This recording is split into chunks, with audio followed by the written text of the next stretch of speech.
America's only Catholic 5G wireless provider. Enjoy the highest quality and fastest data with unlimited talk and text. Ideal for families and individuals, our affordable plan support causes you believe in, and a portion of every dollar goes to the Station of the Cross. With dependable nationwide coverage, you can have peace of mind knowing your choice promotes traditional Catholic values. Switch today. Visit iCatholicMobile.com.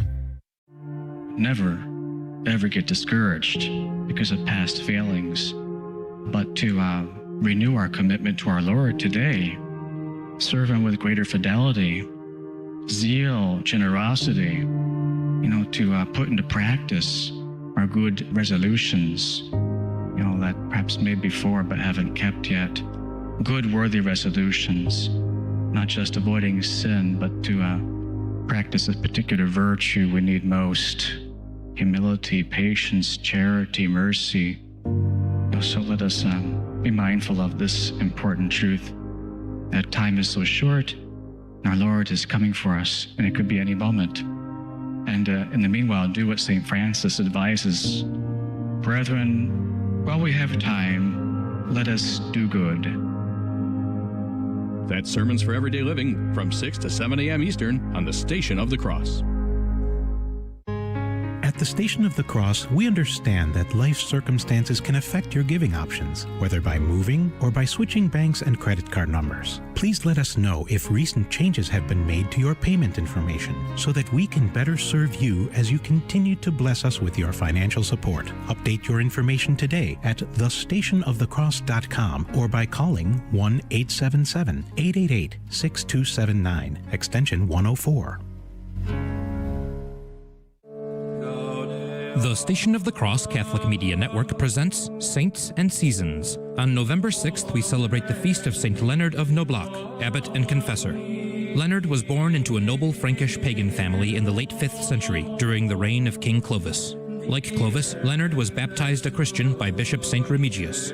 He left courtly life and began to preach as a disciple of Remigius before retiring to a monastery under the guidance of Saints Mesmin and Lié. Seeking greater solitude, Leonard then became a hermit in Noblac, occasionally preaching at nearby churches. Eventually, he established a monastery for those who sought to be his disciples. Leonard was renowned for working miracles, visiting prisoners, and freeing captives, sometimes miraculously opening shackles.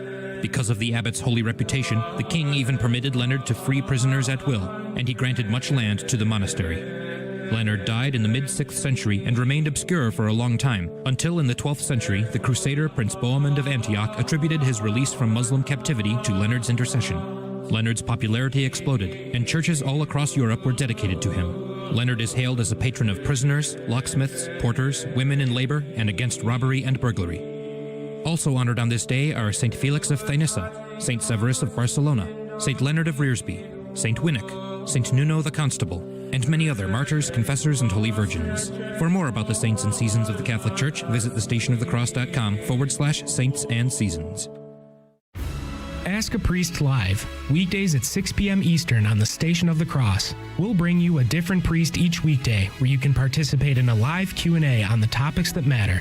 To get your question in for Father, call 1-877-511-5483 while the show is live. Email us anytime at priests@thestationofthecross.com or visit our show page at thestationofthecross.com/askapriest. Hi, Joe McLean here, host of A Catholic Take, heard on the Station of the Cross each weekday morning at 7 a.m. Eastern. A bold synthesis of information and inspiration, keeping you up to date on the news and issues that you may have missed from a courageous Catholic perspective. That's A Catholic Take, weekday morning, 7 a.m. right here on the Station of the Cross and the free iCatholic Radio mobile app. Download it today. God love you.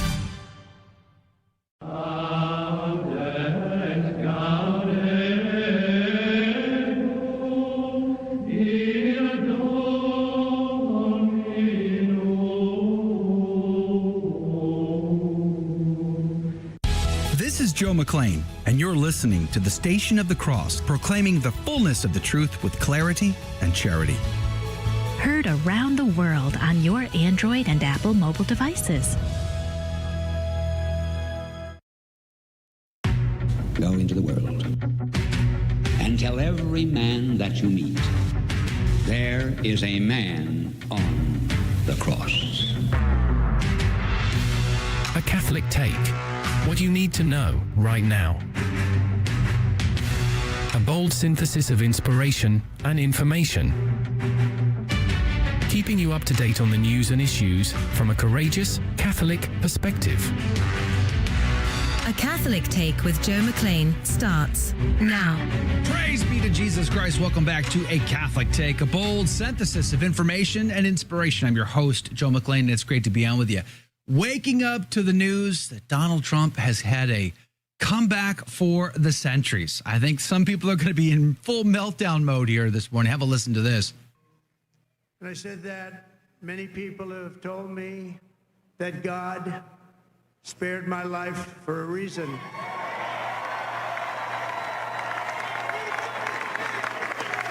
And that reason was to save our country and to restore America to greatness. And now we are going to fulfill that mission together. We're going to fulfill that mission. You know, producer Jake and I and many others stayed up very late last night to bring live election coverage. And we are back in the hot seat this morning. And listen to this meltdown that has begun with mainstream media. And Anderson, it is hard to think of a political comeback that is actually more significant than this one. I'm tempted to say Richard Nixon, but that really falls short of what Donald Trump has achieved. Yeah, I mean, winning not just the electoral votes, but the popular vote as well. They just can't seem to get it out, can they? Well, it's very fascinating. We're going to be talking about this today. Coming up at 14 past the hour, producer Jake and I are going to recap what happened last night on our 7-hour journey into the wee hours of the morning that got blocked, totally blocked by YouTube, by the way. YouTube took it down, so I thought that was very interesting. But nonetheless, it's on Rumble, it's on Facebook, it's on X, it's in other places, praise be to God. But we'll cover that at 14 past. Steve Cunningham from Sensus Fidelium is going to be on the team at 30 past the hour. We're going to get his reaction to the news, the world waking up this morning that Donald Trump is the 47th president of the United States, and he's had the comeback of the century. Isn't that interesting? And could it possibly be that it was, in fact, the Catholic vote that got him there? Let's have that conversation today. So we have a lot to get to today, and I loved hanging out with everybody, especially brand new friends who came and hung out with us for 7 hours yesterday. If you're new here, share us with a friend. We'd love to have you come back. Let's pray. In the name of the Father, the Son, and the Holy Ghost. Amen. Remember, O most gracious Virgin Mary, that never was it known that anyone who fled to thy protection, implored thy help, or sought thine intercession was left unaided. Inspired by this confidence, I fly unto thee, O Virgin of Virgins, my mother. To thee do I come, before thee I stand sinful and sorrowful. O Mother of the Word incarnate, despise not my petitions, but in thy mercy hear and answer me. Amen. In the name of the Father, the Son, and the Holy Ghost. And now your saint of the day. Saint Leonard of Noblac, pray for us. Leonard was born into a noble Frankish pagan family in the late 5th century during the reign of King Clovis. Like Clovis, Leonard was baptized a Christian by Bishop St. Remigius. He left courtly life and began to preach as a disciple of Remigius, before retiring to a monastery under the guidance of Saints Mesmin and Lié. Seeking greater solitude, Leonard then became a hermit in Noblac, occasionally preaching at nearby churches. Eventually, he established a monastery for those who sought to be his disciples. Leonard was renowned for working miracles, visiting prisoners, and freeing captives, sometimes miraculously opening shackles. Because of the abbot's holy reputation, the king even permitted Leonard to free prisoners at will, and he granted much land to the monastery. Leonard died in the mid-6th century and remained obscure for a long time, until in the 12th century, the Crusader Prince Bohemond of Antioch attributed his release from Muslim captivity to Leonard's intercession. Leonard's popularity exploded, and churches all across Europe were dedicated to him. Leonard is hailed as a patron of prisoners, locksmiths, porters, women in labor, and against robbery and burglary, or in other words, stealing. For more about this day and others in the church's calendar, visit thestationofthecross.com/saints-and-seasons. Saint Leonard of Noblac, pray for us. And now your headline news. Epoch Times reports Republicans win control of the Senate. The Republican Party gained control of the United States Senate in the 119th Congress by winning key battleground races. Elections were scheduled for 34 seats, with 9 considered battleground races that the controlling party could reasonably lose.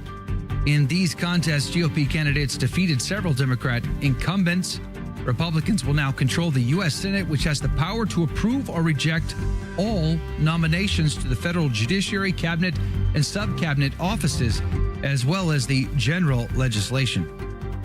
LifeSite News reports Florida defeats radical pro-abortion amendment in victory for pro-lifers. Praise be to God.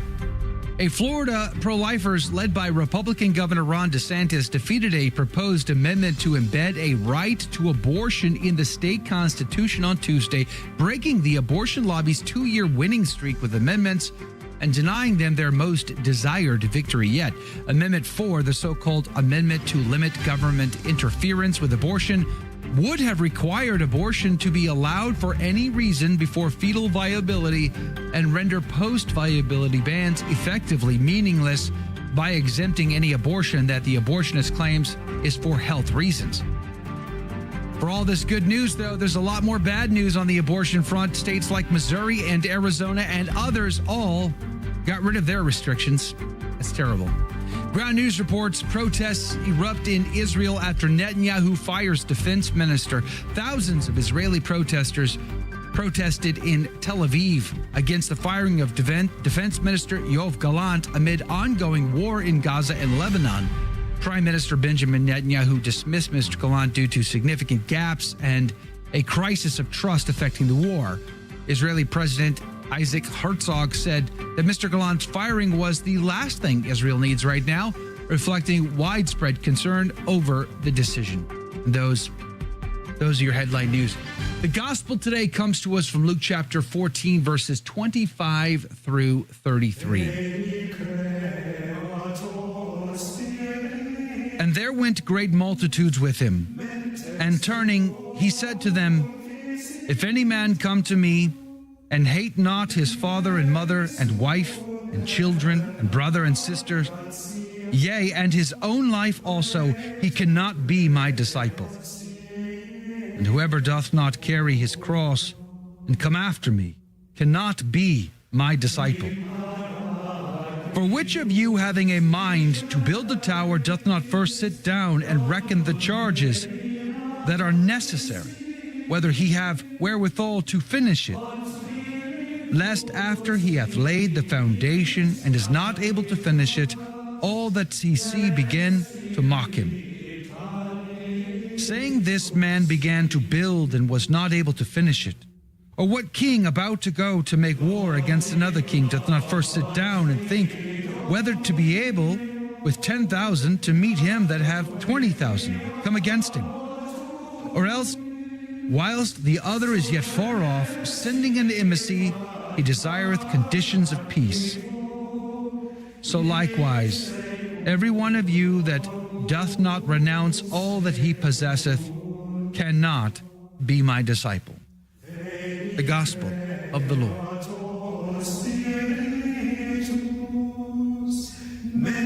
Praise to you, Lord Jesus Christ. The Ignatius Catholic Study Bible would say hate, this word hate. It's a term meaning to love less. Not even the sacredness of family loyalty should outweigh our commitment to Christ, since we must be willing to abandon even close relationships to follow him. Is he your priority? Is he my priority? Do I love Jesus so much that I'm willing to abandon all other relationships just in pursuit of him, let alone to maintain that relationship? I don't want to abandon those. I want those relationships too. But if those relationships prevent me from pursuing my one most important relationship with Christ, then I have to make a priority, do I not? Count the cost. Discipleship is a serious commitment. It is not about testing the waters or holding ourselves back from God. A complete surrender to Christ is necessary to complete the tasks of Christian living. All for Jesus.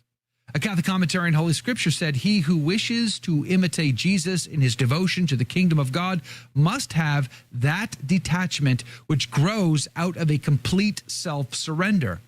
There is a parallel in Matthew 10, verses 37 and 38, but Luke expresses the warning more bluntly, with that severity, which is one of the marks of the journey narrative. Our Lord appears to turn on them and say, if you wish to follow me, that is, what I expect from you, now follow if you dare. If anyone allows wealth, family, affection, even love of life to interfere with the claims of discipleship, then such a one is not fit to be a disciple. Even the prospect of seeing oneself marching in a file of condemned men must not make the true disciple hesitate. We must give it all over. And if we hold anything back, then we are not worthy to be called disciples of Christ. The Venerable Bede would say, but there is a difference between renouncing all things and leaving all things, for it is the way of few perfect men to leave all things, that is, to cast behind them the cares of the world. But it is the part of all the faithful to renounce all things, that is, so to hold the things of the world as by them not to be held in the world. We got to be in the world, but not of the world. We're passing through the world, not here to stay in the world. So how are you seeing your world this morning? Many this morning are waking up to harsh news and thinking, it's over. The meltdown commenceth. Is the Trump 2.0 presidency, is it going to be as bad as they say it is? Let's talk about that coming up after the break. Don't go anywhere. More to come. Coming up next. We'll be right back. Introducing iCatholic Mobile, the mobile phone service that keeps you connected while supporting your faith. Every time you make a call, send a text, or browse the web, you're helping the Station of the Cross Catholic Media Network continue its mission. A portion of every iCatholic mobile plan goes directly to supporting Catholic programming that spreads the truth, defends the unborn, and strengthens souls. Join the network that aligns with your values. More info at iCatholicMobile.com. Download the app to take our programming with you wherever you go. Hear what listeners are saying about the regularly updated iCatholic Radio app. The programs on iCatholic Radio are uplifting, educational, and have served to deepen my faith as a Catholic. Thank you for this amazing station. Download the free iCatholic Radio app in your Android or Apple store today. If you already have the app, please consider giving us a 5-star review or telling a friend about it. Please join us in a prayer to our guardian angel. In the name of the Father, and of the Son, and of the Holy Spirit, amen. O holy guardian angel, take care of our soul and body. Enlighten our mind that we may know the Lord better and love him with all our heart. Help us in our prayers so that we may not give in to distractions. Assist us with your advice so that we may see the good and carry it out with generosity. Defend us from the insidious snares of the enemy and sustain us in temptations, that we may always be victorious. Remedy our coldness in our worship of the Lord. Cease not to protect us until you have brought us into paradise, where we will praise our good God together for all eternity. Amen.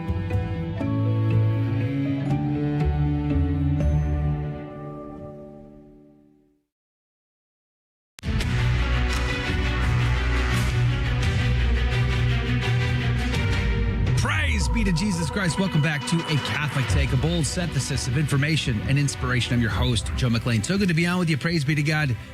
And in the wise words of Chesty Marine, a good friend of the show, if at first you don't succeed, well, maybe skydiving is not for you. Hey, coming up at 30 past the hour, Sensus Fidelium, Steve Cunningham is going to be on the team. We're going to get his take, his reaction to the news from election coverage last night of Donald Trump. A huge comeback victory. I mean, it was pretty much a landslide. Let's just be honest. It was pretty much a landslide. Even Google has to admit that this morning. 277 electoral votes, and they're not even done counting in Nevada, Arizona. Arkansas has not been called. Michigan's not been called. And still, he has more than what he needs. So I think it's a landslide. We're going to get Steve Cunningham on the team to give give us his take at 30 past the hour. Do join us for that if you can. But one of the surprises that I had waking up this morning was going on to my YouTube channel. We spent 8 hours last night. Producer Jake, myself, Dr. Anthony Stein from Return to Tradition. Eric Sammons was on the team. We had Robert Morrow. We had Michael Hitchborn. We had friend of the show, Mike Koniger, on his birthday, nonetheless. Brent Haynes was here. It was a great show. Sam McCarthy from the Washington Stand was here. It was great. Great conversation, 8 hours long, live coverage, and YouTube totally blocked that video. So you can't watch the video on YouTube. If you want to watch it or go back and sample 8 hours of complete madness, you're going to have to go to Rumble. You're going to have to go, I don't know, I think it's on X. I think it's on Facebook as well. Maybe we can put links to those in the show notes for you at the top of the hour at thestationofthecross.com/ACT. And if you're new here because you saw us last night, let us know what you thought. We'd love to get your take on that. But good morning to you, Producer Jake. How are you feeling? I mean, like, it feels like just an hour ago when we wrapped that up. Did you even go home last night? I did go home so I could grab a small bite to eat and clean up, shower, change. There was what I think can charitably be called a hint of nap. And then I made nap it back here. Adjacent. Yes. Yeah, nap adjacent. I was afraid to go to bed, to be honest with you. So was I. Yeah. I was going to wake up. It was almost against my will that I actually did doze off for a second. And, I had my alarm set for. And I did what I did what I never do. I feel bad about admitting this publicly, but I actually smashed the snooze button this morning. I allowed myself to go back to bed for 10 more minutes. If any night and morning justified that, it was after that marathon session last night. You know, I find it incredibly fascinating. In fact, I want to play a clip and sort of get your take on this, Jake. I think the conversation we had last night was wonderful. 8 hours of great conversation, but we looked at all kinds of information. We looked at the county levels. We looked at each state. We looked at many different outlets and what they were saying. And here is Scott Jennings out of CNN basically summarizing this. Have a listen to this clip. This is a mandate. Has won the national popular vote for the first time for a Republican for the first time since 2004. This is a big deal. This isn't backing into the office. This is a mandate to do what you said you were going to do. Get the economy working again for regular working class Americans. Fix immigration, try to get crime under control, try to reduce the chaos in the world. This is a mandate from the American people to do that. I think I'm interpreting the results tonight as the revenge of just the regular old working class American, the anonymous American who... In this clip, I'm going to finish playing it here in a second, but I'm just stunned because I'm listening to Scott Jennings talk to a panel to include Anderson Cooper and others. And they're just sitting in absolute silence. Their body language is they're totally tuned in to everything he has to say. It's as though they didn't see this coming. You know what I mean? Like, they are so stunned that they have turned to Scott Jennings to explain to them exactly what has happened last night. They just can't seem to wrap their head around it. So they are hanging on his every word. Has been crushed, insulted, condescended to. They're not garbage. They're not Nazis. They're just regular people who get up and go to work every day and are trying to make a better life for their kids, and they feel like they have been told to just shut up when they have complained about the things that are hurting them in their own lives. I also feel like this election, as we sit here and pour over this tonight, is something of an indictment of the political information complex. I mean, we've been sitting around here for the last couple of weeks, and the story that was portrayed was not true. I mean, we were told Puerto Rico was going to change the election. Liz Cheney, Nikki Haley voters, women lying to their husbands. Before that, it was Tim Walz and the camo hats. Night after night after night, we were told all these things and gimmicks were going to somehow push Harris over the line, and we were just ignoring the fundamentals. Inflation, people feeling like that they were barely able to tread water at best. That was the fundamentals of the election. And so I think that both parties should always look at the results of an election and figure out what went right and what went wrong. But I think for all of us who cover elections and talk about elections and do this on a day-to-day basis, We have to figure out how to understand, talk to, and listen to the half of the country that rose up tonight and said, we've had enough. Half. It might even be more than that. Jake, what do you make of this? It seems like they didn't see this coming. Do you think that's fair based on everything we talked about and covered last night? I think so. There might be a few who suspected it, who were, more worried. But I think a lot of the legacy media believes their own hype. They trust their own rhetoric. They're convinced that they've got the pulse of the nation. They've got their finger on pop culture. Kamala got such and such many TikTok retweets or whatever you call it. With that that whole brat thing. Clearly that's she's in touch. Whichever she's the thing. I think a lot. I'm not going to say all, but I think a lot of the legacy media believes their own hype about that. They really do, kind of swallow what they're serving up. So I think it for some it might be a wake up call. They might actually realize that they don't know everything. For a lot, I think they're still going to keep on, believing the sort of the party word that goes out. So not sure if much will change for them. And the sheer delay of a lot of those news outlets to call certain states that were just obviously going to go for Donald Trump, just dragging it out as far as they possibly could, just hoping against hope. In fact, I watched a different news clip from a different mainstream media outlet, and the host, it was hilarious because she's asking this guy like, "Hey, okay, find me a path, find me a way that Kamala still wins this thing," and he was like, and she's like, "I know you're just thinking about it." He's like, "No," he goes, "That's not it." He goes, "There is no path. There's no." Yeah. He goes, "Maybe she'll win Arizona, maybe." But she can't win. I mean, we talked about that so many times last night. Hours ahead of Donald Trump taking the stage on his campaign speech and giving thanks to the audience and all of his supporters and his family and friends.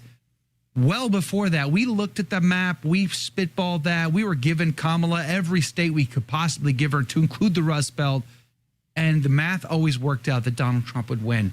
And we're not even done counting right now. And he has 277 electoral votes, according to Google, according to the Associated Press, and others like the Daily Wire were far more aggressive in giving him more electoral votes than that. It's very likely he might come into the 312 range, 315 range when all is said and done. What do you think about the shenanigans, though? I think a lot of people were worried about shenanigans, like the stuff we experienced in 2020. I didn't see a whole lot of that, but there were reports, especially Steven Crowder out of Philadelphia had video of box trucks arriving in the middle of the night, new poll workers arriving in the middle of the night. That seems suspicious. I think Trump's campaign had 4 years of prep to be ready for that, and they were ready. They had boots on the ground ready to respond to it. They were tweeting about it all night, saying there were issues in Milwaukee, we're making them recount it. And then, lo and behold, Wisconsin goes for Trump. So I think they were well prepared, and it was too big to steal. I mean, all the metrics everywhere. Donald Trump outperformed 2020 in so many categories across the nation, even in blue states, that he didn't win the states. Yeah. But he came really closer than any Republican has come in decades, and there were so many, it really was, too big to rig, so to speak. So I think that's, I don't even think a lot of the news outlets were hoping for that when they were dragging their feet. I think they just didn't want to admit the inevitable, or they wanted to just keep dragging out the coverage as long as possible because, hey, it's views and clicks, just thinking purely mercenary standpoint. Like, well, let's just keep the coverage going as long as we can and drag it out and make the most of it because, we know we can see there's no path. So I don't think even they were hoping that there was going to be some kind of magical little bump in the middle of the night, so to speak. I was watching the live video feeds of the various rallies, the Trump rally, the Harris rally, and kind of trying to get the body language of those crowds to figure them out. And two things surprised me. One is, even as we got long in the tooth in the night, and it was obvious that Kamala Harris was not going to win. I watched the body language of those there in the crowd, and they weren't doing what Hillary Clinton's audience did in 2016. Yeah. They weren't like crying endlessly and thinking it was totally the end of the world. They were just sort of, they were like numb a little bit. And then I guess apparently there was reporters speaking on the loudspeaker, and someone at CNN expressed doubt about her ability to win. So they cut the feed of that, and then they started playing music, and then so they started dancing. But then we started seeing people leave a little bit, and we were wondering at what point is an announcement going to be made? And then all of a sudden, she sends somebody out to make the announcement that she would not be speaking, and then everybody packed up and left. But conversely, over at the Trump rally, I watched that crowd too. And even though they had all the good news going in their favor, a landslide, as some are saying, they still seem very somber. Why do you think that is? I think they were tense. They were expecting more shenanigans. I think everyone's kind of a little traumatized, so to speak, from 2020. No one knew what was going on. The delay in calling the states, there was just people weren't sure, it's going to go one way, it's going to go the other. Surely Harris will pull something out, or surely they'll deliver several truckloads of ballots at 3 a.m., and they'll I think there was a whole lot of just nervousness and uncertainty on both sides. No one was ready to, including the news outlets. No one wanted to be the first one to say, yeah, let's call it, the night's over. Like no one had the guts to do that. I think that's really the main part of it. I found it really fascinating that New York took forever to report anything. We were already seeing Midwest states report before New York put a single vote on the board. I thought that was fascinating. And take a look at Trump's metrics in New York. It's amazing. I'm pretty sure he won Florida by more than Harris won New York. Let that sink in. Wow. Yeah. I mean, we knew that New York was going to go blue, but not by a lot, not by a landslide, that's for sure. It's definitely a blue state, there's no question. Oh, yeah. But I think he performed way above expectation in many, many categories. And I think a lot of these people in mainstream media, I think a lot of people on X this morning are going to be in complete meltdown mode because they think it's the end of the world. Here's some questions. Do you think Donald Trump's going to pardon the J6ers? Do you think Donald Trump's going to pardon the pro-lifers that have been sent to prison under this DOJ and the Kamala Harris-Biden administration? Do you think Donald Trump is going to pardon Hunter Biden? I want to ask those questions to Steve Cunningham, get his reaction to last night's news as we face this waking up to a Trump 2.0 president, 47. Can you imagine? More coming up next. Don't go anywhere. We'll be right back. Catholic radio has just been a lifesaver for me. I still listen to it every day. I start my day with it. I listen to it all day long as much as I can. I am very grateful for it. It's just an amazing thing to have, as I am new to Catholicism. Obviously, it's not only helping me, but it's helping so many other people on their walk. Thank you. God bless you for iCatholic Radio. It has changed my life. Donate today at thestationofthecross.com. Hello, this is Steve Gleason with your 1-minute tool for Catholic evangelism. Here's the question for your non-Catholic friend. How much havoc would be caused at your church if your pastor brought a big statue of St. Peter or St. Paul and placed them in the sanctuary? Well, here's your 3 best friendship tools for Catholic evangelism. Number 1, history's on the side of the Catholic Church. Christian art in many forms dates way back to about 120 AD, and so do those various Christian symbols which we still see today. A dove, a fish, a lamb. Why are those okay? Secondly, the Bible, Exodus, Numbers, and Ezekiel. All these books show God telling Moses, David, or Ezekiel to carve out images of angels that were used in worship. And thirdly, a tough comeback, especially for my guy friends. Does Cooperstown, Canton, or Cleveland mean anything to you? Yep, the Hall of Fame location's filled with statues, jerseys, bats, and balls. Memorabilia is a $37 billion industry, but you say, don't bring a statue into my church. Well, how many of you guys have admired one of those bronze statues of an athlete? I'd rather stare at St. Peter's, Paul, and Mary in my church, and I'm not talking about the old folk band. Every sound structure requires a blueprint master plan, and the human body is no different. This master plan resides in our DNA, which provides instructions for the development of the entire body. You are unique and different from any other individual that is existing or has ever existed. Human life is sacred. Think about it. coalitionforlife.com.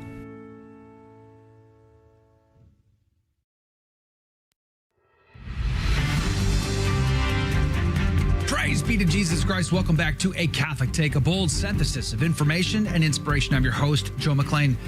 And I want to thank our sponsor of this news segment, iCatholicMobile.com, sponsor of the Station of the Cross Catholic Media Network, and the only Catholic phone company that I know of. I mean, there's others, Charity, Mobile, Patriot, but none of those are Catholic. This one's Catholic, praise be to God.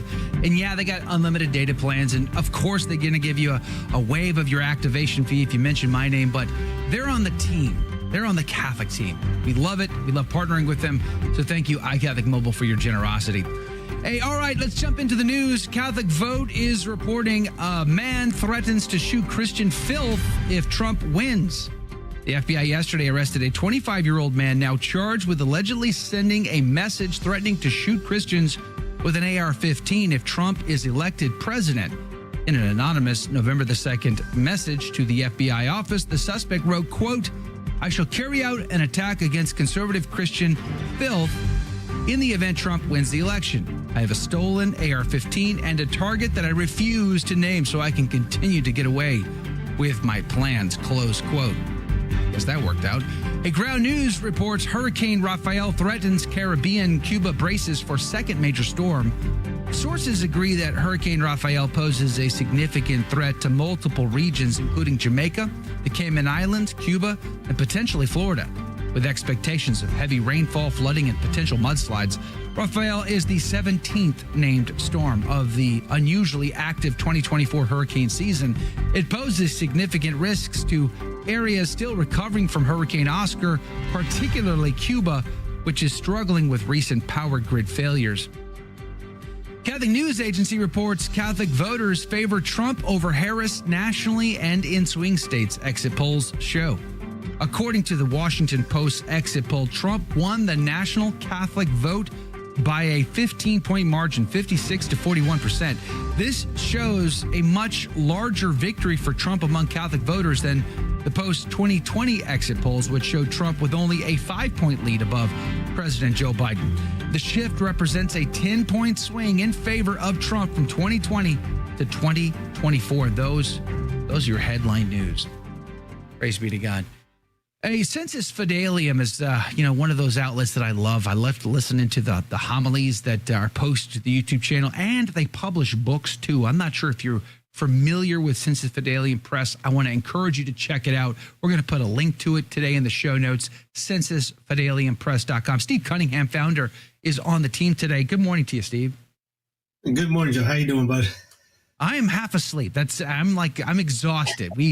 We were there until the bitter, bloody end of Donald Trump's victory speech. Did you stay? How late did you stay up? I was at about midnight, 12:30, but I was working on the website. I glanced in at I cared more about the local stuff. I knew back in May that Trump was going to win hands down easily, and so I didn't even, easily. Really Come on, easily. I can't say that I thought he was going to win easily. I'm on video saying that. Yeah, I knew this was in the bag. Right when Brandon left, it was over. It was over. Let's take a step back. Let's talk about that for a second. So I think that's one of the big issues, and we talked about this last night on our live stream, was, the American people didn't get to choose Kamala Harris to be their running mate or to be their running candidate choice for the Democrat ticket. She was chosen, I would argue, by Barack Obama, and the DNC just rubber stamped that process. Do you think that's fair? Yeah, great democracy, right? You got to save democracy by not doing democracy. Like, hey, I was elected democratically. No, you weren't. I was surprised more like how Bernie and those guys were accepting her on that. I mean, like Bernie during Hillary years ended up getting paid off to not be in it anymore, and just Bernie's not for billionaires. And then he's out there hacking up for cackles. I'm going, dude, where's the rest of you guys' spine? Yeah, but Barack's 100% in charge. That's why I was thinking also with Michelle will be there in 2028. She wasn't ready for this, and it was too late in the action. Plus, you got the extracurricular activities going around DJT throughout the entire time. There's no way he was going to. Let's just send out a sacrificial lamb. this lady we hate. There was no way that Barack was going to let some other black lady other than his wife be the first black lady president. There was no way that was going to happen. And that's why Tim Kaine had to go through like 9 VP candidates before you got the get Coach Tim. There was, like I said, it was. Okay, you're kind of blowing my mind here because I hadn't thought of this. You're suggesting then that Barack Obama knew this was a loser, so this was a walk on base here. Bill Maher, for example, a couple days ago made a joke about Kamala going, we can count how many electorals she won in 2020 on one hand without fingers. Even their side was like, this is the worst person that nobody likes this lady. And then you send out the sacrificial lamb to get the L. That way Brandon can go out on, well, he's just kind of senile. He doesn't lose. He's just removed, stepped aside because he's great. He's doing his country's pride or whatever it was. We send out this lady to get slacked, and then we come back out in 4 years with the Terminator, which would be Michelle for 8 years because the GOP has probably nothing to run back on after DJT. Did you see Jill Biden go to vote wearing a red suit yesterday? I did see her. That wasn't that's not sending signals. I don't know what is, right? Like what Democrat wears a red suit to go vote on election day? Remember Brandon putting the MAGA hat on and then carrying it up the stairs, I liked that. I thought it was endearing. Bill threw Kamala and them under the bus the other day, saying, "Well, if we didn't have that border problem." Yeah, right. Exactly. It's been a bizarre run to say the least. And that was one of the issues that I just couldn't wrap my head around is she was always left of Bernie Sanders in the Senate. She gets the official nod from the powers that be. And then, of course, she chooses Tim Walz to be a running mate. The Sergeant Major is a hardcore lefty. Like nothing that represents middle America in the slightest. Like, obviously, you don't expect to win this. Clearly, you don't expect to win this. And yet, I think this morning, people are waking up, and I played a clip in the last segment from CNN. They are just stunned. They didn't see this coming, Steve. How do they not see that coming? I think they might just be on show for this because this is the best thing for their ratings. If the cop wins, their ratings are down. But if DJT's back in, CNN, MSNBC, we got something to talk about for 4 years. Yes, that's right. Yes. I said that last night. I said, guys, we're going to get 4 more years of Donald Trump press conferences. Can you just imagine? This is going to be interesting. The president actually fielding questions and taking questions and giving answers from the press. It's not just going to be Karine Jean-Pierre doing it on his behalf. It's going to be very interesting times. That might be one of the better things. Just no more KJP things.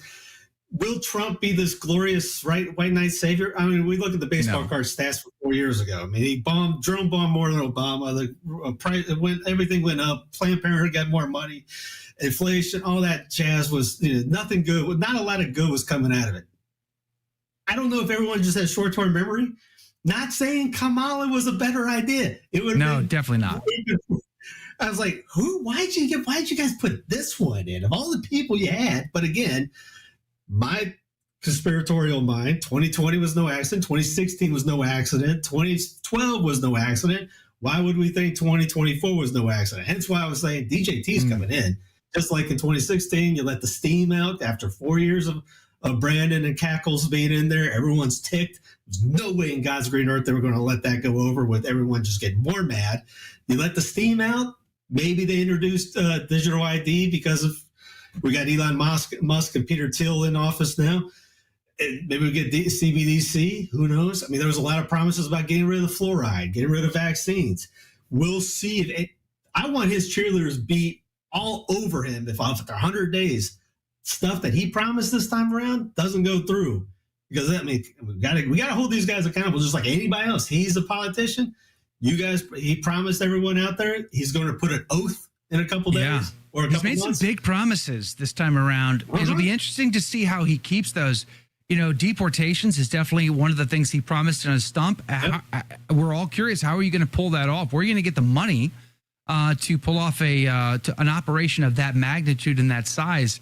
That ought to be very, very interesting, of course. And then he still has the forever wars to deal with. How friendly is he going to be with Benjamin Netanyahu in the war in Gaza? Benjamin Netanyahu just fired his defense minister guy because he was afraid the defense minister guy was too much on the team at the Kamala Harris Biden administration. So, I mean, it's going to be very interesting to see how Trump handles and navigates the Ukraine, China, and all of this stuff. And I do think he is better suited for sure to do those things than other candidates would have been. So, but now we've passed it, like good old, what's her name, who just won her re-election out of San Francisco. Well, we passed it. Now we got to see what's in it. But there's some other things I want to get your take on. Let's talk about the Catholic vote and its impact. I saw this beautiful meme by Joshua Mercer over Catholic vote last night put up. It says, maybe next time you'll come to the Al Smith dinner. It's got a picture of Cardinal Dolan sipping on some wine, right? Giving a little look, a sarcastic look out of the side of his eye. I find that very, very funny, but I'm not so sure that American Catholics truly care about the Al Smith dinner, to be honest, or whatever. I think the guy over at CNN, he summarized it best. I think the average Americans, was just sick and tired of being told that they're racist, that they're Nazis, that they're garbage, that they're fascists. And they want a better economy and a better life, and they thought Donald Trump could provide that. Would you say that's fair? Yeah, hopefully people have some brains in their head when they said, like, when Cackles would come out saying that, oh, well, I'm going to do this, I'm going to do that, I'm going to get the groceries lower, and things like that. Going, like, yeah, what, by fiat or what? How's that work? The answer, why can't you just do that now? If you got this power, come on, Steve. Come on, Steve. Donald Trump was running for president. You know what I mean? Like, every time that woman tried to answer questions, it got worse and worse and worse. I mean, it was unbelievable that they put her up for that. We've been unburdened for what it has been. So, I mean. Yeah, that's right. Yes. No, the good news is we don't have to deal with that for 4 more years. It is interesting how, like, Michigan, for example, went DJT, but pro-abort. Pro-life got killed, no pun intended. It did. Yesterday. True story. Yep. Only in Florida. Even here in North Carolina. Florida is the only positive on that note. Missouri, Arizona, Montana, Nebraska, all of them lost their pro-life efforts yesterday. So abortion won big. Nebraska and Florida won. Yeah. I didn't think Nebraska won. I thought Florida we lost. Here in North Carolina, we lost across the board on that. Governor lost. It went blue. Lieutenant governor, blue. And it was all pro-aborts. Lieutenant governor, AG, Supreme Court vote that we had, a couple state senators, all blue, all running on pro-death. It all is the Mark Robinson effect here in a sense, because he wanted to end abortion totally. And I keep on getting mad at it, going, where was Pro-Life Inc. on this? We had a governor go in and say, I want to end all abortion, not a peep. And he didn't notice there was a black guy, and NAACP didn't want to come down and help out him because of the other guy was out there calling him names and all this. If it was reversed, these guys would have gone nuts. But yeah. Pro-death won a lot last time. Yeah, where is the pro-life cause on all of that? Maybe they were out there, maybe they were sounding the alarm and I just didn't hear them loud enough. I heard, obviously, the Florida issue came up quite a bit. Right. I did hear about that, but not really on Missouri, not really in Arizona. Maybe they were local issues that were getting a lot of local coverage, but from a national perspective, I didn't hear a whole lot about any of that. Let me blow your mind a little bit more on this one. Go for it. I called friends of mine in Colorado about the Colorado one. We knew about this for months. These guys were big in the pro-life and the Catholic world out in Colorado. Quotes back to me, I did not know this was going on. You're kidding. How do you not know that? We were doomed to fail in Colorado. Wow. So it's fascinating that the Catholic vote swings 10 points for Donald Trump from 2020 to 2024, effectively giving him the election, as some would say. But yet we lose big on the abortion mandates across our country last night. That is another failure on our part. And how many children are going to die as a result of that? I think we should be thinking about that very soberly this morning. Hey, we're at a break. Don't go anywhere. Steve Cunningham from Sensus Fidelium is our guest. We're going to put a link to his website, sensusfideliumpress.com, for sure. You should check that out. Buy some of this product, too. That'd be amazing. But coming up after the break, let's talk about, will Donald Trump Will he pardon the J6ers? Will he pardon the pro-lifers? Will he pardon Hunter Biden? All of that and more is coming up next. Don't go anywhere. The Catholic Current, bringing Christ to the world and the world to Christ. St. Jerome said ignorance of scriptures is ignorance of Christ. And again, that's not news to you. I'm sure you've known that for decades. But how did the writing of this book confirm what St. Jerome said? Yeah, I'm glad we have a couple hours to talk about it. Well, sure. Yeah, use both sides of the paper if necessary, yeah. The Catholic Current, 5 p.m. Eastern, from the Station of the Cross and on the iCatholic Radio mobile app. The Station of the Cross began broadcasting in Buffalo, New York in 1999. Since then, our listening areas have multiplied and expanded into several states. While our mission is to grow the Catholic faith through radio and other media outlets, our apostolate is supportive of but independent from your local diocese. Through your generosity, we are able to inspire countless listeners with the gospel and help lead them to a parish to be spiritually nourished by the sacraments. Are you looking for a simple, creative, and easy way to contribute to the Station of the Cross? Why not consider a transfer of stock or donating a mutual fund gift to help support us in our work of evangelization? Transferring a gift of long-term appreciated stocks, those owned for more than 1 year, can provide significant tax advantages by allowing you to deduct the fair market value while paying no capital gain tax. Today, most stock transfers are easily made electronically from your broker. Just call us at 1-877-888-6279. That's 1-877-888-6279. Your broker will need to indicate the number of shares being transferred and the CUSIP number of the shares. May God bless you for considering a gift to the Station of the Cross so that we can continue proclaiming the fullness of truth with clarity and charity for years to come.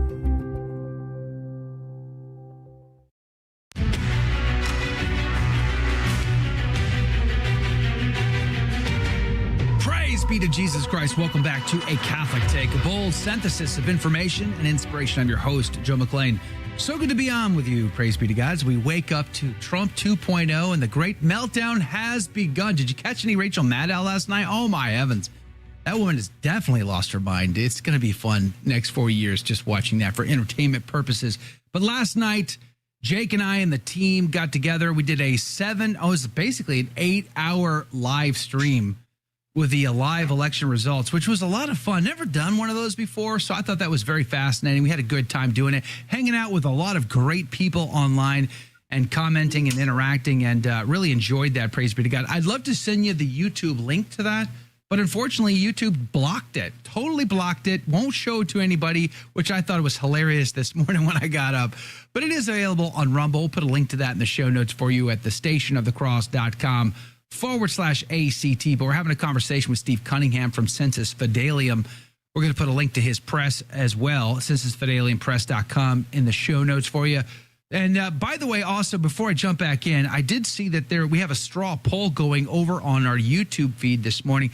Are you happy with the election results? There's been almost 430 responses so far, and 91% say yes, 1% say no, 4% say somewhat, 4% say don't really care. I think that's great. So if you've not voted and you want to vote, go to thestationofthecross.com/ACT. You can go down to the live video player, and just underneath that, you'll see an icon for YouTube, and you can click on that and you can be a part of the conversation. Coming up in the after show, we'll interact directly with you and get your take on all of this in our live video feed after show. Steve, welcome back to the program. Let's talk about some of the more of those promises from Donald Trump in his second term as president of the United States. Do you think he's gonna pardon the J6ers? I probably, just because the way everything went down, I would be shocked if he didn't. I mean, how do you think it'll go over? That seems like a layup. How do you think it's going to go over? I mean, I think most of his base is going to be completely happy with that, want him to do that. But I think maybe 50% of this country is going to have an issue with that because they love that title. They love that word, insurrection. Yes, they do. I did see a clip with Juan Williams this morning on Was it Brett was told him, goes, well, I don't, maybe half the people don't think it's an insurrection like you do, Juan. But, yeah, that's right. Yeah. So they pound down the ground. Well, they still use that here. One of the lieutenant governor guy, they call him an insurrectionist guy because he's part of Team MAGA. So they've been using that stick for years as like a blank check. Yeah. Oh yeah. There's been even Catholics on X this week basically going with the whole racist narrative with Donald Trump. I mean, it's bizarre that they sort of rinse and repeat these talking points without thinking about them too much. And the insurrection is definitely one of those items. So do you think Donald Trump will care about the pressure that he might receive in pardoning? I hope he does pardon the J6ers personally. No, I don't think he cares. I mean, you see how he acts and everything. I mean, that part, no, don't. It's probably like a mind. Don't care. We're getting this done. Now, will he do what he talked about before about maybe getting rid of the income tax? Hey, I'm holding feet to the fire on that one. You want him to do that one? Throw the fluoride out of the water? Oh yeah. I mean, there's a bunch of lefties that we turned our brains off. We want to jab up our kids. If we don't kill them, we want to make sure we inject them with poison, and then make them drink poison, and then charge them 40% of their income when they get older. Isn't that something? I'm fine with limiting all that. Yeah, I would be too. What about pro-lifers? You think he'll pardon the pro-lifers that went to prison, grandmas that went to prison for standing up to try to save babies? If Pro-Life Inc. and those guys aren't pushing on that, I mean, I don't know what can be done. I don't know if it's on his radar. I guess if it would come up, I think he could. I mean, obviously that'd be an easy one too, like a layup and a good PR thing. But I mean, remember, it's a lame duck 4 years. Patrick Henry warned that this would become an elected monarch. Yeah, he's got nothing to lose. Most people are centralists, thinking that we have a monarch anyways, act like we do, which we kind of do, as Henry said we would have. So, I mean, he could go all in, which would be bad precedent in 4 years when the other team does the same thing that our guy's going to do. And now we're going to sit back, well, it's okay when we do it. It's going to be an interesting ride, just getting set up for the 2028 years, and the 2030 will come in between that agenda 2030. Put on my tinfoil hat thing again, because that's the next go around. We definitely need the tinfoil hats here today. So he's got, not only is it he's got nothing to lose in this next 4 years because he's not running again, but he's also got the House. He's also got the Senate. I mean, he's got no excuse. He could potentially put even more Supreme Court justices on the bench, which, by the way, that was one of the things I would say about his first 4 years. I don't give Donald Trump credit for that. I give the Federalist Society credit for that. It was the Federalist Society who came up with those names.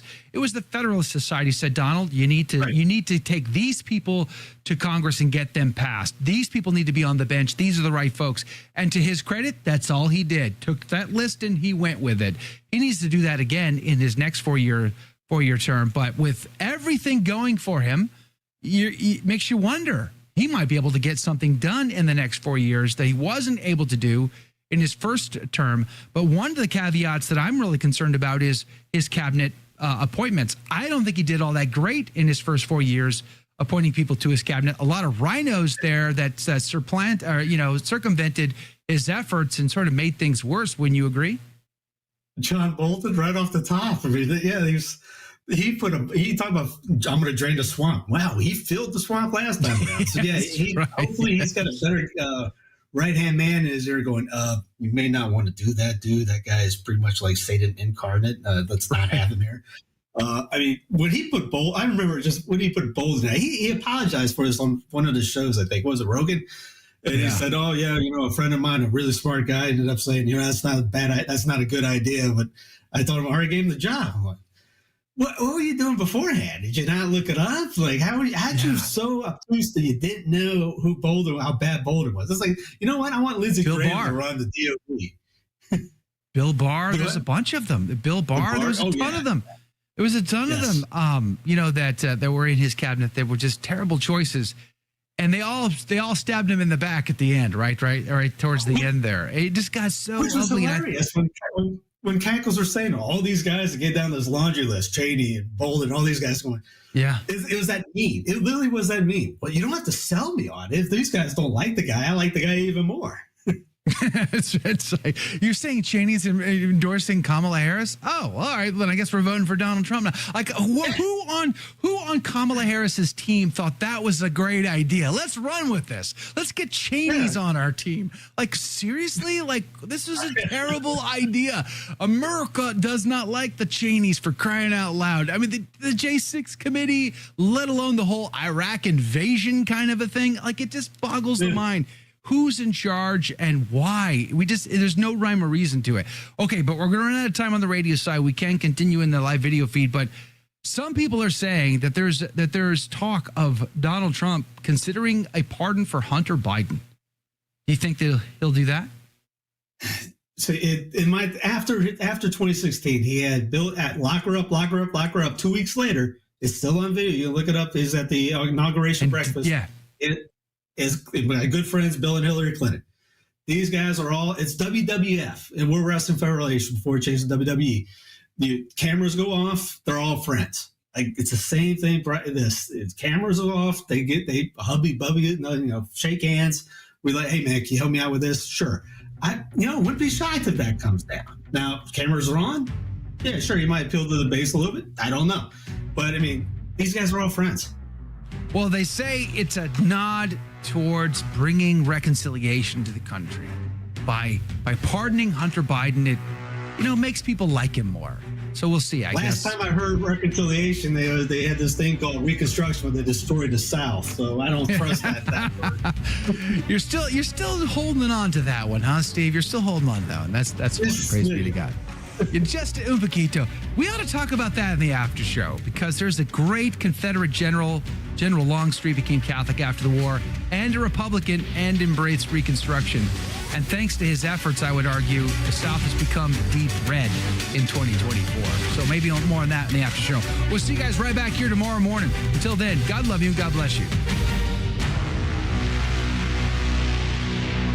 So what did you think of today's show? Let's discuss that right now in the after show. Your take on the after take. Comment, interact live with me and the team. All you need to do is search for one of our live video feeds on Facebook, YouTube, Rumble, Twitter, LinkedIn, and elsewhere. Simply search for the Station of the Cross, Joe McClain, or A Catholic Take. I'm looking forward to seeing you and interacting with you directly. It all starts right now. It's the after show. And we're back. Welcome to the after show, everyone. Good morning. Good morning. Yeah. It's great to stay up late. Is it? How great is that, actually? I'm not sure how great that actually is, especially at my vintage. You can handle it. You're young and... Oh, my goodness. This is I can't handle it the way I could back in college. That's for sure. That was some years ago. They add up. They do add up. Hey, by the way, if you're new here, so we do we just concluded our radio side of our program, the live radio show, Monday through Friday across the Station Across Network. And then we continue on just on live video feeds on social media to continue our conversation. And we call this the after show. So we're glad you're here. We're glad you're a part of it. I'm just trying to get all the chat boxes up so I can give some shout outs. And if you're new here, I would love to give you an acknowledgement. So let us know where you are from, where you're listening. That'd be amazing. Praise be to God. So we have our insiders. We have a Telegram group just for the ACT insiders that hang out with us every day. Alejandro from sunny California, good morning to you. James 16897. Sharon, our good friend from New Hampshire, good morning. Jane Steves, good morning. Paul from Buffalo. Buffalo went pretty blue last night. The county to the north, though, Niagara Falls. Is it Niagara County or Niagara Falls County? It's Niagara County. County. The city of Niagara Falls is in Niagara County. I drove through that county back in August. Beautiful farmland. Oh, yeah. Lots of farm stands everywhere you go. Loved it. It was great. Bronx Catholic, good morning to you. Thanks for hanging out today. Praise be to God. Mateus from sunny California, good morning to you, my friend. Boy, they didn't even wait very long to call California. As soon as the polls closed, they just called it for Kamala Harris. It was hilarious. Like, not a single vote got posted. Just, hey, this is hers. Like, why are we bothering with this? I'd love to know. Oh, we should go and check out what the margin is. I wanted to know what the margin was. Where? California. Oh, I think it was like quite handy. I think it was like 60-30 or something like that. Was it that big? It was something pretty big. It was bigger than in any other state. Hey, Mike K, our friend, happy birthday to you again. He hung out with us last night. That was great. Thanks for hanging out. Yvonne, good morning. Appreciate you guys being here. Praise be to God. Let us know if you guys have any questions for Steve, for sure. Janice, good morning. Okay, Thanks for wasn't being quite on. that big. It was it's California was 57 to 40%. 57 to 40. That's actually much more narrow than I thought it was. That's pretty good. Yeah. New York was 55 to 45. 55. So she had a 10-point lead in New York. And Karen Collins, Tim H., good morning to you from England, Ann. Well, we're glad you're on the team today. What does England think of our election shenanigans? I'd be very curious. We had Sam McCarthy on from Ireland, and, one of the things he said was they weren't really paying all that much attention to what we were doing. I mean, I find that interesting. Mm-hmm. So let me know what you think, Ann. I was watching news a little bit. They were interested. Which outlets did you watch, Steve? I had GB News on for about 30 minutes. I was watching mostly Spectrum Local. Did you find the coverage good, fair, balanced, anything like that, or was shocking? There was a couple haters on their thing, but they seemed decent. They had Nigel on to interview him. After he got off, but they had one hater that was really putting the screws to everybody on. But I was shocked that they were even up doing it as in detailed. And what I mean by that is they were actually showing all the thing going in more states where you have other channels that were pretty much just showing them sitting around a table talking. It's like these guys are actually, if you wanted any info, you turn on GB News, you could see it a lot right up to the minimum. Like, why are these guys even doing that? But they were all in. We were trying to do something similar. We were looking at the returns on a state level and in some cases even on a county level, which was interesting. Hey, Junior Barra, good morning to you, my friend Patty, our friends from Texas over on the Facebooks. I am that old, Patty. It's true. Very old. Don Paddock, good morning to you. Welcome. And Jane, I see you there. Jane Steves, good morning. Linda Ann Wheeler says, I slept from 9, then woke up at 1 and watched to 4 o'clock. I feel like Biden voted for Trump.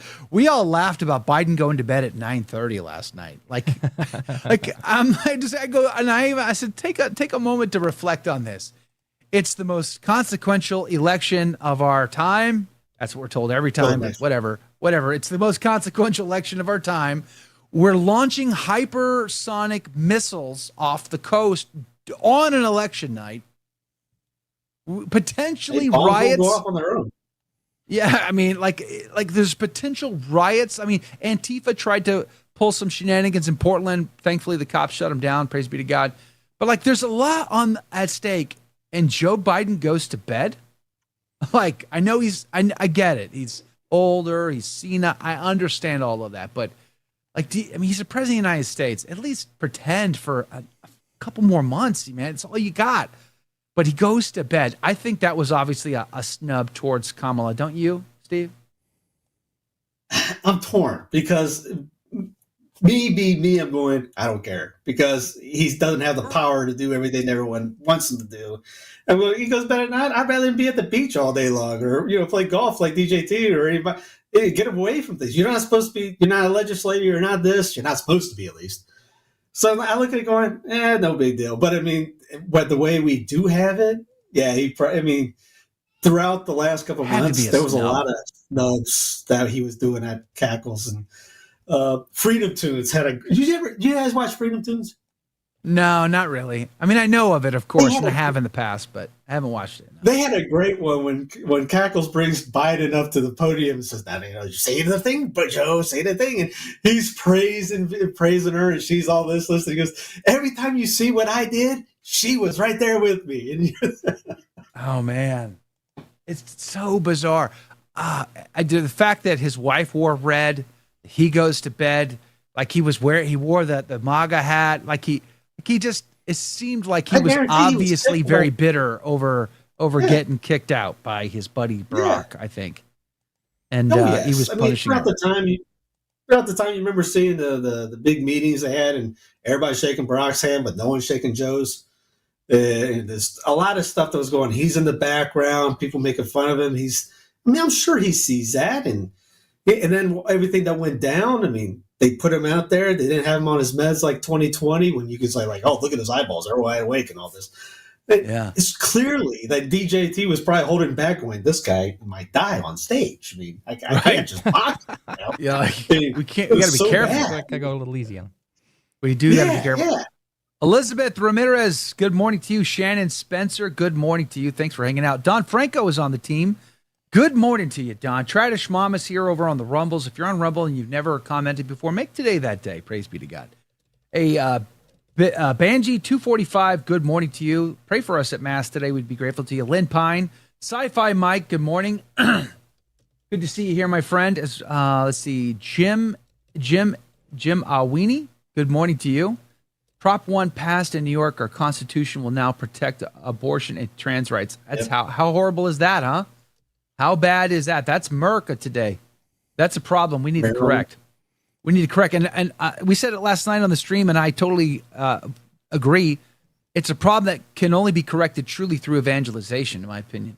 You're not gonna legislate that issue correctly. It's just never going to happen. But if we evangelize and change people's hearts and minds because they come into a deeper, more profound relationship with Jesus Christ and His one holy Catholic and Apostolic Church, then we won't. It doesn't matter what the law is. They won't abort their children. They won't divorce their spouses. They won't do these things because they will be convicted for love of God, not to commit sins. But I'll also say that I don't necessarily believe in the era of the layperson. I believe only the bishops getting off the fence, getting off their duff, and deciding to evangelize every soul, not some souls. That we will see the society transform when they made that decision. But they have to decide that every soul in their jurisdiction must become Catholic at all costs, even if it means that they go to prison or they die. Like that's the level of commitment. The gospel today for the Mass, Jesus says, unless you're willing to give it all up for me, you can't be my disciple. I think that message, first and foremost, must be heard by the successors of the apostles. And what do you got to lose at this point? Right, exactly. Low-key 139, good morning to you. Thanks for being on. Buck Seas. That's close to Buck. I had to take a double look there. I haven't slept in 24 hours, so I had to look and go, is that Bucky's? I mean, I don't have my Bucky's cup up here. I'm on Bucky's team for sure. Gus DMH, good morning to you. Thanks for being on the team today. Appreciate having you here. Freedom Tunes is hilarious, Tradish Mom says. Miriam, female KC Royals fan. John B., welcome to the team. Thanks for hanging out with us today. Alaric, good morning to you. Gregory is back. Good morning. Stephen S. Lights 10. Good morning. Christine Dion. Hello and welcome. You lost. What happened in New Hampshire? You voted for a Republican governor, but not a Republican president? What? Come on, New Hampshire. You're not Vermont or Maine or Massachusetts. You don't need to vote like they do. Irene, good morning to you. Helen Grace. Teresa, good morning to you. Melanie, Craig, welcome back, Greg. You didn't sleep either, Craig. There's a lot of people here that didn't sleep last night, I could tell. But thanks for doing it. Kilroy Jones, Patricia, good morning. Laura is here. Weekend at Bernie's needs his sleep. Oh, boy. He does, for sure. What did you think of Kamala not taking the stage and making any announcement last night, Steve? His mind passed out drunk. I don't know.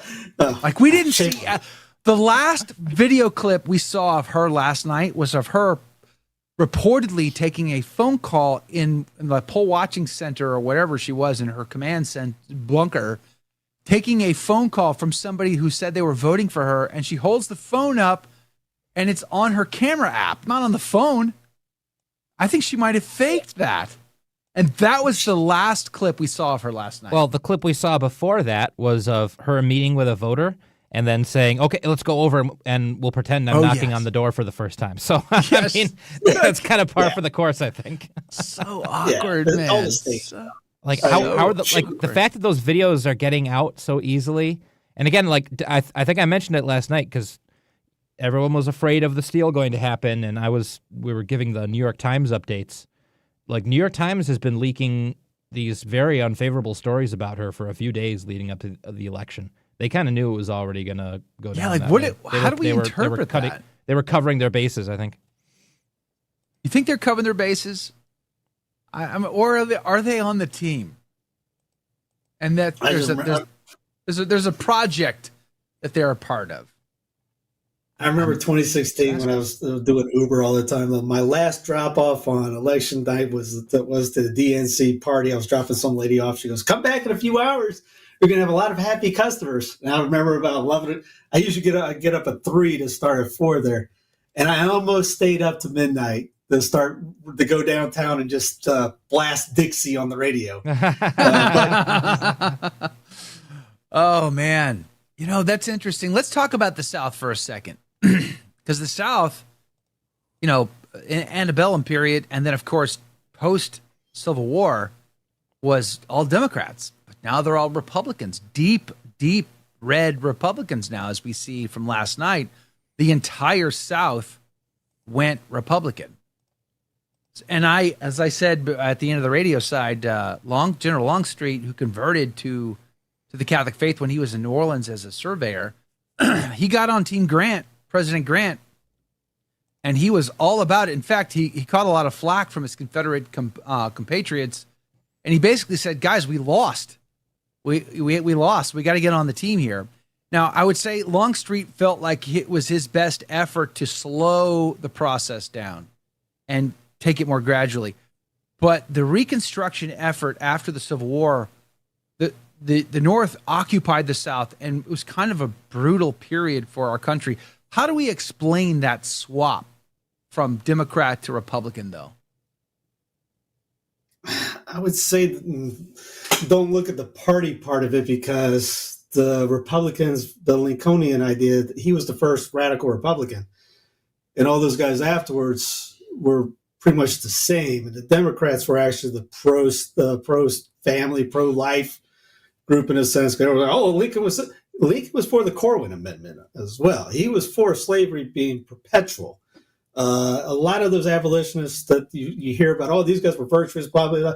No, they hated black people. As you look up north now, you go to Pittsburgh, Cincinnati, things like that. It's segregated. It's still, blacks live over here, whites live over here. Down here, as Alexis de Tocqueville wrote in his book, Democracy in America, the races live together in harmony. It's just that the laws may not be on their side. And you look at Abbeville Institute, they bring up this court appeal that there was a black lady in Florida. She had a fair trial in the 1840s, 1850s, something like that. And you would go, what are you talking about? She was charged for murder of a white lady. You would think, we know how this story is going to go. No, they went after the white lady. So a lot of history is written by the winners in a sense. The Democrats back then is what you see now, and what you see in the Southern Republican idea now. Not as centralized, obviously, because now everyone's centralized. We got to get our one guy up here, 2 choices out of 320 million people to rule the entire land. Just eliminate the states. It's a Marxist idea in a sense, because that's what happened in Italy, France, Germany, and then the United States, all at the same period. 1860s. Italy got centralized, France and the French Revolution before that. Obviously, Germany, 1870s. Thomas Woods is out there talking about, you don't have Hitler if you keep this thing decentralized. You don't have World War I, World War II if it stayed like that. That Lincoln's when that whole thing over here in the States, if the South would have gone, you don't have U.S. entering World War I at that time down the road. You don't have us entering World War II. But the party part of it is totally different than it is now. It's not the same Republicans then as it is now. It's more like the Democrats back then switched name in a sense. They kept the standards in the sense of small, quote unquote, trying to be small government, I guess you could say in today's terms. But the radical Republicans back then are not the ones you have right now. Now we are getting run by the Northeast. This Northeast politics rule California and New York. And you get the Yankee idea is the puritanical idea of, we're going to wake up in the morning and force you to live like us, which you see the Democrats do. And the Democrats back then would never have said, hey, we want you to live. No, we want to be left alone. Can you just leave us alone? And the Northeast did not want to do that. They wanted to shove the Yankee puritanical idea. We wake up in the morning, I can't believe these guys are not killing their babies. We got to do something about it. That's mindset today, in a sense. That was a talking point from the Kamala Harris campaign. Was they wanted abortion on demand up to birth? Tim Walz doubled down on that when he came on the team, of course, and that's absolutely insane. Like, just to hear, I wonder what they think when they hear those words coming out of their own mouth. I mean, are you possessed by a demon? Because I'm starting to question. Because I think you'd have to be to say those things and mean it and be okay with that. Like, that's incredible. It's absolutely incredible. And yeah, follow the money. Follow the money to Big Pharma. Follow the money to big Planned Parenthood. There's a lot of money at stake in that business, but it's huge. It's babies' lives that are the offering to Moloch in the process, and it's all diabolical. It's all evil, in my opinion. And so many Americans are indifferent to the issue. It's absolutely mind-blowing to me that we can stand around here and tolerate that in any way, shape, or form. But we do. We do it all the time. And here we are seeing what some are saying is a mandate on the abortion issue. I'm not convinced America did send a mandate on the abortion issue last night, considering how many of those amendments got passed in all those states to get rid of the abortion restrictions in their states. Abortion won big last night. Have you ever seen Blood Money? Yeah. You remember, like, Jesse Jackson used to be big pro-life, all of a sudden got paid, and now he's a pro-deather. Yeah. That goes back to my thing with Mark Robinson. He should have been right there behind Robinson going, this is unjust what's going on. They make up this story, put on CNN about him doing this from 12 years ago, which just comes out of the blue since the guy's been in office for 8 years. And nobody got behind him because he was adamantly pro-life. He might not be the best. He doesn't like Catholics. Okay. But he was against everything else that that we stand with. He was against LGBT. He was against abortion. He was against all this stuff. And nobody came to his defense. Again, to switch that around, if a GOP did that to a D, you would have had them all, you would have bus loads coming out. We're going to boycott the state if this happens like that. Like they did with the bathroom bill 8 years ago here. Pro-life got, again, like I said, slaughtered. It was just people that I knew, like I said, in Colorado, big Catholics, big in the pro-life movement, had no clue about that amendment going through. And until just a couple days ago, I still get texts from Colorado. I live in North Carolina, but I was getting a Aquila text, vote no on front 75, whatever it was. I go, you guys are just doing that now? That was like 2 weeks ago. I first saw a text come through. Where were you at the last few months? It's not like this just came out of a wormhole or anything like that. You guys knew about it. Like New York, what was they doing? You guys are yucking up at the Al Smith there. Why didn't you say anything there? Maryland, right? Supposedly Catholic area. Oh yeah, right. You guys. Rhode Island was the first. They were the ones that first with the constitutional amendment on that for abortion. You see how small that is. Where's the Catholics up there? We have dropped the living ball. We fumbled that thing past the goal line. It's so bad. Is it too much to ask if we manage to get anti-abortion passed in every state and, kind of solve the issue, whatever means is used? Is it too much to ask if we do that? What will all these professional pro-lifers charge to give talks about? My wife has said that before many times. That was savage there, Jake. Wow. It's 100% true, too. I mean, these guys bring in millions. Trent Horn had a great video yesterday or 2 days ago on the abortion stuff from Wording. And he mentioned, I thought he was only wrong on this part, about how most of the pro-lifers are volunteers. And I'm going, wait a minute. Leela Rose's group said they make $1 million in donations. Lifesite News, they make over $1 million donations. We can't just say pro-deathers are spending millions of dollars when we're getting millions of dollars. What are we doing with the millions of dollars? We're not doing anything. I mean, they got big on the offensive of Florida, but I mean, like I said, when I said that Trump was going to win easily, I also said when I did a thing on the abortion, I go, Florida's going to win this. They're going to be fine. It's the rest of the guys. I missed Nebraska. I got the rest of them, unfortunately, right. Hey, if literal me that maybe get no donations, do that from group that gets millions of dollars donations. What are you guys doing with those? What are you doing? Why do you exist? Like you said, is it just to do speeches and raise money? You're making videos with the chosen guys. I mean, who's doing this work? I mean, there's nobody doing it. It's so disunit in Colorado, and for example. They're not on the same page either, right? Like, exactly. I'm for national personhood of the unborn. Like, that's a no-brainer. It's just a no-brainer. Everyone who's pro-life should agree that a child in the womb, no matter what size or what stage they're in, is a person. So they have rights. It's not my body, my choice. The baby has its own body. At every stage of development has its own body, separate from its mother, even if it's within its mother's womb.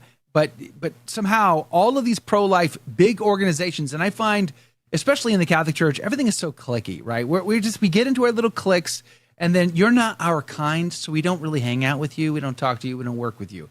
Like, I get so sick and tired of the cliques within professional Catholicism these days.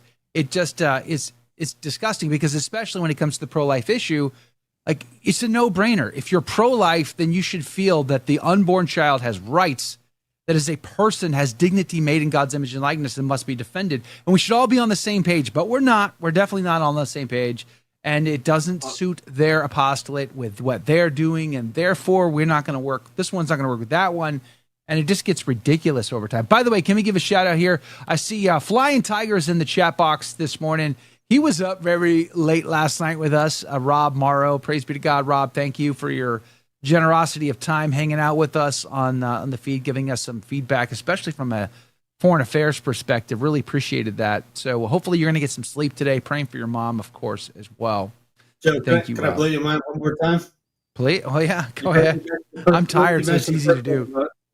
You mentioned the personhood amendment. Guess what group sabotaged the personhood amendment in Colorado? I don't know who. Pro-life Planned groups. Parenthood? Who? Pro-life groups. See? What's up with that? Like, seriously. That's coming directly from my pro-life friends in Colorado, because we had that on. We were pushing for that, and the pro-lifers went to Aquilas. No, we gotta stop. We can't do that right now. Look what we got now. Look what they got now. Man, it's our own guy. We're taking the musket. Hey, fire, and it's shooting at us. It's insane. It's totally insane. Just me. Good morning to you. Says my son, firstborn, due date October 30th, was born July 21st instead in 1988. NICU saved his life. OBGYN, when first pregnant, told me to get an abortion due to complications. Switched to Catholic doctor. I'm glad you did. Yeah, you got to choose your doctors very carefully, which is, in 2008, I walked away from corporate America and a very lucrative, future career. I worked for a guy who owned the Houston Astros at the time. And I went into full-time 501c3 work for the Catholic faith. And I took a huge pay cut and lost all my benefits. Getting my wife to be okay with that was a trick in and of itself. But nonetheless, we never have been back on standard 80/20 health insurance since then. So I had no insurance whatsoever until 2009. And then in 2009, we finally got the health care share co-op thing. And I've been on that ever since 2009. I've had opportunities to go back on 80/20, and I've always refused it. And one of the big reasons why I refuse to go back on standard health insurance, 80/20 type of stuff, is because it locks you down. You don't get to choose your doctors as much. Oh, you get to choose within this network. That's it. Like, if I need something, then I should be able to go get what I need. And I should be able to go to the best source that I can afford or is available to me. I shouldn't have to, only go to these people or those people, because when they're in network, they're watching you like a fine-tooth comb, aren't they? Like, I see that you haven't followed the protocol with your child. And then that opens up a can of worms. You're kidding me? I divorced our family from that medical world in that way in 2009. I haven't looked back. I got to tell you, it's been a blessing. The healthcare sharing community, I think, is a model. It's subsidiarity, right? It's keeping things at the lowest possible level. Keep it simple, stupid, as we used to say in the Marine Corps. Keep it simple, keep it local, keep it small. Don't take things and complicate them unnecessarily. So, and I think 80/20 insurance is that way. And I got to tell you, you go to the doctor today. If I had to go to the doctor today, there's two prices that they'll give you. And most people don't even know what it costs to go to a doctor. Why? Because they got 80/20 insurance. What's my copay? That's all it is. Like, you have no idea what you're actually paying for your health care. And you go to the doctor. If you're self-pay, you get a different price than if you're an insurance payer. Insurance pays this, and self-pay pays that. Why? Because they always inflate prices because it's a game. And they know that if they want this, they got to tell the insurance company that. The inflation is insane. The fat that they include is just absolutely bonkers. The whole thing is a hot mess. It's a hot mess. So I would encourage everyone to check out healthcare sharing. Joe's out there speaking my love language. He's saying local. He's saying secession. I know. I'd be pressing your button. That's for sure. That's for sure. I'm over here trying to spot button. And I worked in medical sales for years back in Obama days. And yeah, he's 100% right. We used to put a cash sheet and an insurance sheet and a little wrist brace. That thing would cost $7 cash. You bill it out Medicare, $110.